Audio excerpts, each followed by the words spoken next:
মোৰ ভাইক গালি পাৰি বিচলিত হৈ বহি থাকিলোঁ। ঘৰৰ অৱস্থা ইমানেই বেয়া আছিল যে স্কুলৰ মাচুল দিব পৰাকৈ টকাও নাছিল।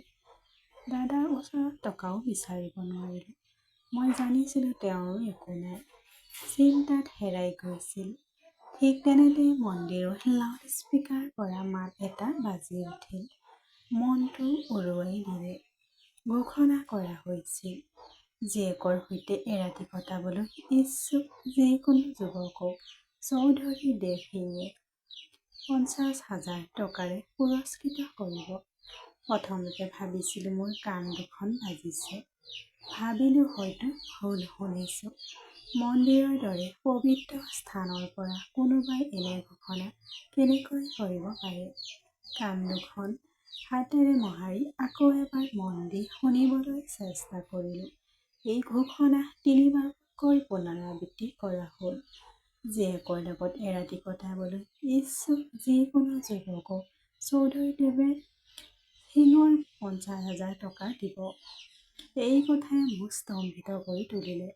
50,000 ইমানেই ডাঙৰ ৰাশি আছিল যে ই মোৰ সকলো সমস্যা সমাধান কৰিব পাৰিলেহেঁতেন। কিন্তু ছোৱালী এজনীৰ লগত এৰাতি কটোৱাটো ইমান আচহুৱা যেন লাগিল। ঘৰলৈ দৌৰি আহিলোঁ। বাবা, মোৰ দেউতা আছে। বাবা, মন্দিৰ পৰা সিহঁতে কি কৈছে শুনিছানে? মই ভাবোঁ মোৰ কাণ দুখন ক্ষতিগ্ৰস্ত হৈছে। বাবাই দীঘলকৈ উশাহ এটা লৈ মোৰ ফালে চালে। নাই ল'ৰা, তুমি শুদ্ধকৈ শুনিছা। ময়ো আচৰিত হৈছোঁ যে চৌধুৰীদেৱৰ দৰে সন্মানীয় ব্যক্তি এনে কথা ক'ব পাৰিলে। তেওঁ পাৰিলেনে? আৰু সেইটো মন্দিৰৰ পৰা। কিবা কাৰণ আছে নিশ্চয়। ৰাতিপুৱা যেতিয়া আমি মন্দিৰলৈ প্ৰাৰ্থনা কৰিবলৈ গৈছিলোঁ, তেতিয়া সেইটোৱেই আছিল আলোচনাৰ বিষয়। সকলোৱে থতমত খালে। কিছুমানৰ খঙো উঠিছিল। সকলোৱে কৈ আছিল যে মন্দিৰৰ পবিত্ৰতা উলংঘন কৰা হৈছে। তেতিয়া মোৰ বাবাই ক'লে, মানুহৰ লগত ধেমালি কৰা নাই যেন লাগে। তেওঁৰ নিশ্চয় কিবা গুৰুতৰ বাধ্যবাধকতা হৈছিল। কোনো পিতৃয়ে ইমান মুকলিকৈ জীয়েকৰ সন্মানৰ ব্যৱসায় নকৰিব। কোনে জানে, তেওঁক হয়তো সহায়ৰো প্ৰয়োজন হ'ব পাৰে। দেৱ সিং আজি পূজালৈও নাহিল। এই পূজা তেওঁ কেতিয়াও বাদ নিদিয়ে। বাবাৰ কথাত মোৰ মনলৈ আহিল। মই নিজেই চৌধুৰীদেৱৰ ঘৰলৈ গৈ কি হৈছে সুধিম বুলি থিৰাং কৰিলোঁ। আৰু কিবা থাকিলে মই গম পালোহেঁতেন। আৰু তাত ৰাতিটোৰ কটোৱাৰ প্ৰকৃত উদ্দেশ্য বুজিলোহেঁতেন। এই সকলোবোৰ হৃদয়ত লৈ মই তেওঁৰ আট্টালিকাৰ দিশে ৰাওনা হ'লোঁ। মই নাজানিছিলোঁ যে এই এক খোজে মোৰ ভাগ্য সলনি কৰাই নহয়, সৰু ভুল এটাই যে আজীৱন দুৰ্যোগত পৰিণত হ'ব। আট্টালিকাটো পাওঁতে দুৱাৰখন খোলা আছিল। ইতিমধ্যে ভিতৰত ৩-৪টা ল'ৰা থিয় হৈ আছিল। সিহঁতক দেখি মই নিথৰ হৈ পৰিলোঁ। দুজন মোৰ বন্ধু আছিল। অহ, তুমিও ইয়াত আছা? এজন বন্ধুৱে মোক দেখি সুধিলে, তুমি ইয়াত কিয় আছা? মই আচৰিত হৈ সুধিলোঁ, কিয়? তুমি ইয়াত যিটো কামৰ বাবে আহিছা, সেই কামৰ বাবে ময়ো আহিছোঁ। চৌধুৰীদেৱ সিঙৰ কন্যাৰ লগত ৰাতি কটোৱাৰ বাবে 50,000 টকা পাম। মই ক'লোঁ, তোমালোকে এনেকুৱা কথা ক'বলৈ লাজ কৰা উচিত। বাৰু, লাজ কৰিবলগীয়া কি আছে? মোৰ বন্ধুৱে ক'লে, যেতিয়া দেউতাকে নিজেই ঘোষণা কৰি আছে, আমি কিয় লাজ পাম? আনকি তেওঁ ঘৰৰ বাবে দুৱাৰখনো খোলা ৰাখিছে। 50,000 টকা সৰু নহয়। আমি ইয়াত টকাৰ বাবে আহিছোঁ। সিহঁত আহিছে আৰু মই নিশ্চিত যে তুমিও আহিছা। কোনোৱে ইমান মান্য নহয় যে কেৱল সহানুভূতিৰ প্ৰকাশ কৰিবলৈ আহিব পাৰে। তেওঁলোকৰ কথা-বতৰা দেখি মই স্তম্ভিত হৈ পৰিলোঁ। মনে মনে আমাৰ লাইনত যোগদান কৰক, সি ক'লে। কোনে জানে, তেওঁ হয়তো তোমাক আমাৰ মাজৰ পৰা বাছি ল'ব পাৰে। বন্ধুসকলে কোৱা কথাবোৰ মোৰ ভাল লাগিল। মই ভাবিছিলোঁ দেৱে মোৰ লগত কেতিয়াও কথা পতা নাই। হয়তো আজি মোক ভাল পাই টকাখিনি দিব। কিন্তু বাবালৈ মোৰ ভয় লাগিছিল। বাবাক নুসুধাকৈয়ে মই কেতিয়াও ৰাতি বাহিৰত থকা নাছিলোঁ। 50,000 টকা পালে ভাবিলোঁ বাবাই মান্তি হ'ব। মই সেই ল'ৰাকেইটাৰ লগত লাইনত থিয় দিলোঁ। কিছু সময়ৰ পাছত নিজেই ওলাই আহিল চৌধুৰীদেৱ সিং। সেই অঞ্চলৰ আটাইতকৈ শক্তিশালী আৰু ভয়ংকৰ মানুহ আছিল তেওঁ। তেওঁৰ ঘৰত থিয় হৈ ছোৱালীজনীৰ বিষয়ে এনে এটা কথা ভাবিবলৈও টান হৈ পৰিছিল। হয় ভাইহঁত, কিয় আহিছে? মোৰ ছোৱালীৰ লগত ৰাতিটো কটাবলৈ আহিছে নেকি? হয়। সকলো ল'ৰাই একেলগে মূৰ তল কৰি উত্তৰ দিলে। গতিকে তোমালোক সকলোৱে আহিছা, মই মাত্ৰ এটা বাছি ল'ম। সি সিহঁতৰ সকলোলৈকৈ চকু ফুৰাই চালে। তেতিয়া তেওঁৰ দৃষ্টি মোৰ ওপৰত থিয় হৈ গ'ল। সকলো যাওক, এই ল'ৰাটোক ইয়াতে থাকিব দিয়ক। বাকী ল'ৰাবোৰে মোৰ ফালে চাই থাকি গুচি গ'ল। ল'ৰা, তোমাক বৰ ডিছনেক্ট যেন লাগিছে। মোৰ লগৰবোৰ যোৱাৰ পিছত চৌধুৰীয়ে ক'লে। মই আৰু মূৰটো নমাই দিলোঁ। হয়, মই সন্মানীয় পিতৃ মাতৃৰ ল'ৰা। মোৰ কথাত সি জোৰেৰে হাঁহিলে। আপুনি যদি এজন সন্মানীয় মানুহ, তেন্তে মোৰ ছোৱালীৰ লগত ৰাতিটো কটাবলৈ কিয় মন কৰিছা? তেওঁৰ প্ৰশ্নটোৱে মোক লাজত পেলাইছিল। মই সাহস গোটাই চকু নোথোৱাকৈয়ে ক'লোঁ, চৌধুৰী চাহাব, মোক 10,000 টকাৰ বৰ প্ৰয়োজন। গতিকে মোৰ ছোৱালীৰ লগত ৰাতিটো কটোৱাৰ বাবে 50,000 টকা পাম। হয়, ঘোষণাত শুনিছিলোঁ। যদি সেইটো সঁচা হয় তেন্তে মই ইয়াতেই থাকিম। নহ'লে মই গুচি যাম। মোৰ লাজ দেখি চৌধুৰীয়ে মোক ৰখাই দিলে। ঠিক আছে, তুমি থাকিবা। বাকী ল'ৰাবোৰক ঘূৰাই পঠাবা। মই বিমোৰত পৰিলোঁ যে তেওঁলোকে এই চাকৰিটোৰ বাবে কিয় এজন সন্মানীয় ল'ৰাক বাছি লৈছিল। ঘোষণা শুনি এনে লাগিছে তেওঁলোকৰ ছোৱালীজনীক সুখী কৰি ৰাখিবলৈ কোনোবা এজনৰ প্ৰয়োজন। মই যোৱাৰ সময়ত বন্ধুসকলে খঙেৰে মোৰ ফালে চালে। আপুনি আগতে সন্মানীয় হোৱাৰ অভিনয় কৰিছিল। আজি আপুনি বেশ্যাৰ বেশত চৌধুৰী বেশ্যাললৈ আহিছে। তেন্তে কি? মই ক'লোঁ, তোমালোকেও একেই উদ্দেশ্যৰে আহিলা। কিন্তু তাই তেওঁলোকক বাছি লৈছিল। আপুনি নিশ্চয় আপোনাৰ চেহেৰাৰ পৰা অনুমান কৰিছে যে এই লেতেৰা কামটোৰ বাবে এই ল'ৰাজন উপযুক্ত আছিল। আমাক ডিচেণ্ট দেখা গৈছিল। গতিকে তেওঁলোকে আমাৰ প্ৰতি কোনো গুৰুত্ব নিদিলে। 2 মিনিটতে তেওঁৰ কেনেকৈ সলনি হ'ল। মই আচৰিত হৈ পৰিলোঁ। লগৰবোৰৰ কথাই নহয়, দেউতাৰ কথাহে চিন্তা কৰিছিলোঁ। ঘৰলৈ গ'লোঁ। প্ৰথমতে ভাবিছিলোঁ এই কথাটো তেওঁৰ পৰা গোপন কৰি ৰাখিম।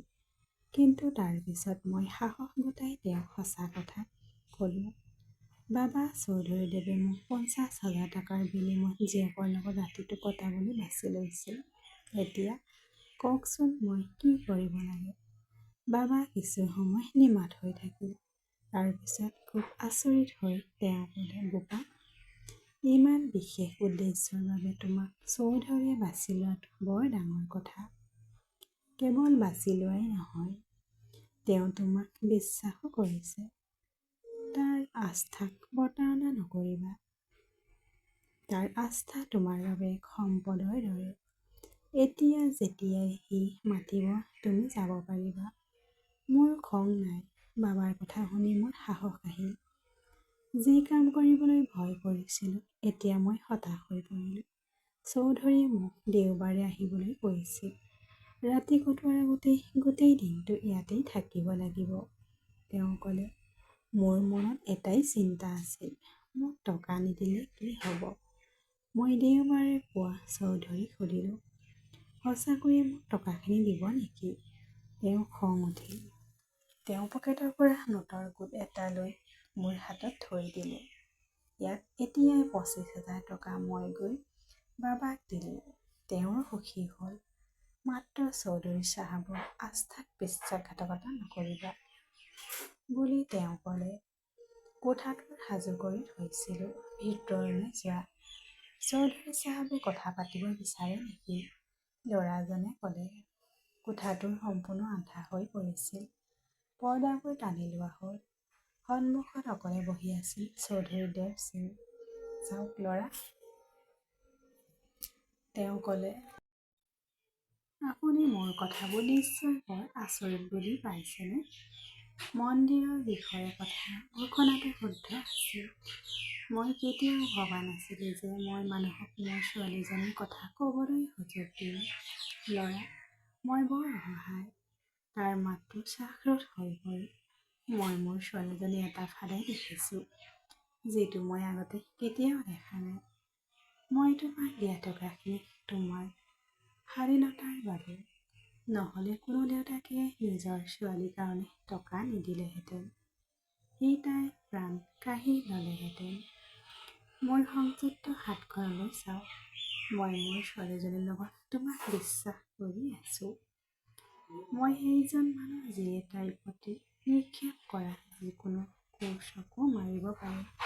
কিন্তু মই তোমাক মোৰ ছোৱালীজনীৰ লগত কোঠাত কিয় এৰি দিছোঁ? কাৰণ এৰাতি। আপুনি নিজেই কাৰণটো বুজি পাব। মই মাত্ৰ এটা কথা কম। তেওঁ সকীয়াই দিলে। তাইক ভুল চকুৰে চাবলৈ সাহস নকৰিবা। বিয়লি 4 বজাৰ কথা। ল'ৰা, তুমি সাজু নেকি? চৌধুৰীয়ে ক'লে, ৰাতিৰ আহাৰ খাওঁ। কাৰণ এতিয়া গোটেই জীৱন কেতিয়াও দেখা নোপোৱা কিবা এটা সহ্য কৰিব লাগিব। ৰাতি ওচৰ চাপি অহাৰ লগে লগে মোৰ হৃদয়খন ধাপ-ধাপাই উঠিছিল।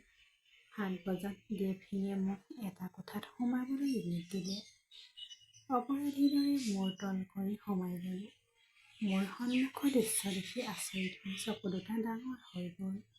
দেৱসিঙৰ ছোৱালীজনীয়ে ধুনীয়াকৈ সাজ-পোছাক পিন্ধি সন্মুখত বহিল। ওঠত লিপষ্টিক, গাল ৰঙা, চুলি ঢিলাকে মেলি থোৱা আছিল। তাইৰ চুলিত অদ্ভুত ধৰণে ৰং কৰিছিল। তাইলৈ চাই এনে লাগিল যেন তাই আমাৰ গাঁৱৰ কোনো সন্মানীয় মানুহৰ বা ছোৱালী নহয়। মই মাত্ৰ তাইৰ ফালে চাই আছিলোঁ। যেতিয়া তাই লাহে লাহে মোৰ ফালে আগবাঢ়ি আহিল, মই গাঁৱৰ ল'ৰা আছিলোঁ আৰু লাজ নগাও আছিলোঁ। মই মূৰ তল কৰি থিয় হৈ থাকিলোঁ। ওচৰ চাপি আহি তাই দুৱাৰখন ভিতৰৰ পৰা ক্লিক কৰি তলা মাৰি দিলে। মই বিমোৰত পৰি তাইৰ ফালে চাই থাকিলোঁ। তেনেতে পিছফালৰ পৰা চৌধুৰী দেৱসিঙৰ চিঞৰ, দুৱাৰখন বন্ধ নকৰিবা ল'ৰা, দুৱাৰখন বন্ধ নকৰিবা। ভগৱানৰ স্বাৰ্থত ছোৱালীজনী এইটো নকৰিবা। বাহিৰৰ পৰা বহাদেৱৰ মাত শুনি মই বুজিলোঁ, সঁচাকৈয়ে তেওঁৰ ছোৱালী। মই ভাবি থাকোঁতেই ছোৱালীজনীয়ে আহি মোৰ কাষত বহি সুধিলে, তুমি মোৰ চাকৰ হ'বানে? তুমি যি ক'বা মই কৰিম। নীলু, শুনা, নামটো উল্লেখ কৰিলোঁ। কিন্তু বাহিৰত তোমাৰ দেউতা মোৰ চিন্তি। সেইটোৱেই হ'ল। তাই হাঁহিলে। তুমি সঁচাকৈয়ে মোৰ দাস হৈ থাকিব পাৰিবানে? আৰু তাৰ পিছত তাই এনেকুৱা কাম কৰিলে। মই কেতিয়াও কল্পনা কৰা কাম এটা তাই কৰিলে। সেই ৰাতিটো মোৰ বাবে নৰক হৈ পৰিল। তাই মোক মাৰিছিল। কেতিয়াবা মোক জোৰেৰে চৰ মাৰিছিল। কেতিয়াবা গোটেই ৰাতি চোকা নখৰে মোক খোঁচ মাৰিছিল। মই মাত্ৰ নিজকে ৰক্ষা কৰিবলৈ চেষ্টা কৰিলোঁ।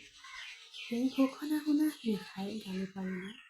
ৰাতিপুৱা 5 বজাত যেতিয়া তাই ক্লান্ত হৈ শুই পৰিল, মই তেজেৰে লুতুৰি-পুতুৰি হৈ কোঠাটোৰ পৰা ওলাই আহিলোঁ। বাহিৰত বহি আছিল দেৱসিং। মোৰ মুখখন দেখি সি মোৰ ফালে ভালকৈ চাই ক'লে, মোক ক্ষমা কৰি দিবা। এতিয়া বাকী থকা 25,000 টকা লৈ ঘৰলৈ যোৱা। টকাখিনি লৈ ঘৰলৈ উভতি আহিলোঁ। দেখিলোঁ মোৰ বাবা ঘৰত ঘূৰি ফুৰিছে। ক'লৈ গ'লা? মোক দেখাৰ লগে লগে তেওঁ ক'লে, এই চৌধুৰী কথাটো মই অদ্ভুত পাইছিলোঁ। মই তোমাক পঠিয়াই দিলোঁ। কিন্তু তেতিয়াই ভাবিলোঁ, কোৱা, ভালে আছানে? বাবাক মই একো নক'লোঁ। পিছদিনা ৰাতিপুৱা সাৰ পোৱাৰ আগতেই চৌধুৰী দেৱসিং বাবাৰ লগত কথা পাতি আছিল। মই ওলাই আহিলোঁ। চৌধুৰীদেৱে মোৰ ফালে অনুৰোধ কৰি চালে। মোৰ কথা শুনিলে সঁচা কথা গম পাবা। মই তেওঁৰ সন্মুখত বহিলোঁ। তেওঁ প্ৰকাশ কৰা সত্যই বাবা আৰু মোক দুয়োকে আচৰিত কৰি তুলিলে। তেওঁ ক'লে, গাঁৱত মোৰ বহুত সন্মান আছে, কিন্তু এটা ডাঙৰ ভুল কৰিলোঁ। 2 বছৰ বাহিৰলৈ যোৱাৰ সময়ত তাতেই এগৰাকী মহিলাক বিয়া কৰাইছিলোঁ। মোৰ জীৱনৰ আটাইতকৈ ডাঙৰ ভুল আছিল। সম্পৰ্ক বা পৰিয়ালৰ প্ৰতি তাইৰ কোনো সন্মান নাছিল। ইফালে মোৰ এজনী ছোৱালী আছিল। পত্নীক এৰি যাবলৈ বাধ্য হ'লোঁ। মোৰ তেজ তাত নষ্ট হোৱাটো মই নিবিচাৰিছিলোঁ। মই মোৰ পত্নীক বহুত টকা দি মোৰ ছোৱালীজনীক তাইৰ পৰা লৈ গ'লোঁ। মই তাইক ভাৰতলৈ অনাৰ সময়ত চৌধুৰীয়ে ক'লে, মই দেখিলোঁ তাই বৰ বিচলিত হৈ পৰিছে। তাই মানসিক ভাৰসাম্য অস্থিৰ। কেতিয়াবা মানুহ এজনক হত্যা কৰিবলৈ দাবী কৰে, কেতিয়াবা আন কিবা।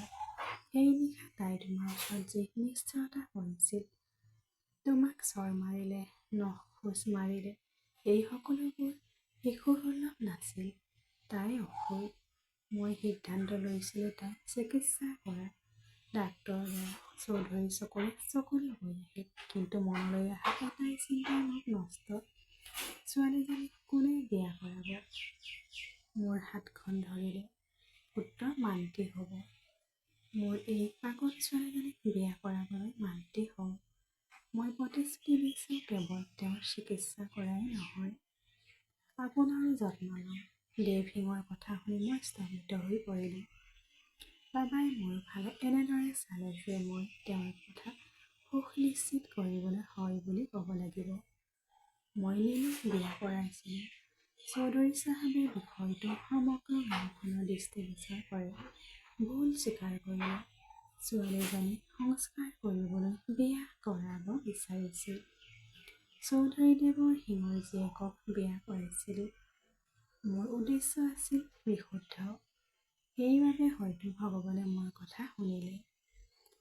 আমি তাইক শ্ৰেষ্ঠ ডাক্তৰৰ দ্বাৰা চিকিৎসা কৰাই দিলোঁ আৰু লাহে লাহে তাই সুস্থ হ'বলৈ ধৰিলে। আজি আমি একেলগে সুখী জীৱন কটাওঁ।